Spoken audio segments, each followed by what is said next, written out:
iBhayibheli uDavide wathola amandla. uDavide ngaso sonke isikhathi uma wayengabe esentabeni, lithi iBhayibheli bonke abafana wayelingana nabo, wayethi uma esekwaluseni, lithi iBhayibheli babehlala emathafeni, bahlale phansi ezintabeni, lithi iBhayibheli bese babeka obhuti babo.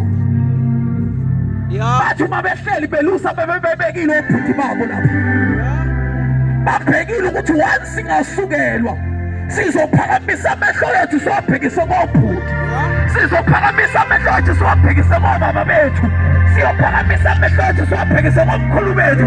Kodwa lithi iBhayibheli uDavide wayethi ngiphakamisela amehlo ami ezintabeni lapho usizo lami luvela khona.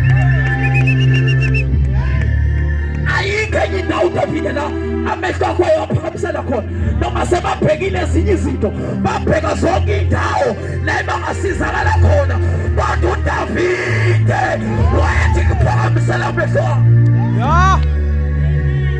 Wayethi ngiphakamisela amehlo ami. Kunabantu ebacinga usizo kwezinye indawo, kodwa uDavide wayememeza phezulu athi ngiphakamisela amehlo ami. Yebo! Lalela sihlobo sami, khona abantu abathatha amathemba abo babeke enyangeni, babeke ezingomeni, kodwa ngizokutshela namhlanje ukuthi khona indawo yokubeka impilo yakho enguJesu igama layo. Kunabantu abathatha impilo zabo bayibeke kuma-alithare wongo. Ukhona uJesu, ukhona uJesu, ukhona uJesu. Phakathi waseNew City kwangathi ngizomemezela, ngingathi uma ngifunda uverse number 18, lithi iBhayibheli lami uDavide wathi uma ebhekana nomfilisti uGoliyathi, wathi umfilisti uGoliyathi, bekungubani lona angabhekana nami, kodwa ngizomemezela. Angiyazi inkinga obhekane nayo, kodwa ngizomemezela. Yebo!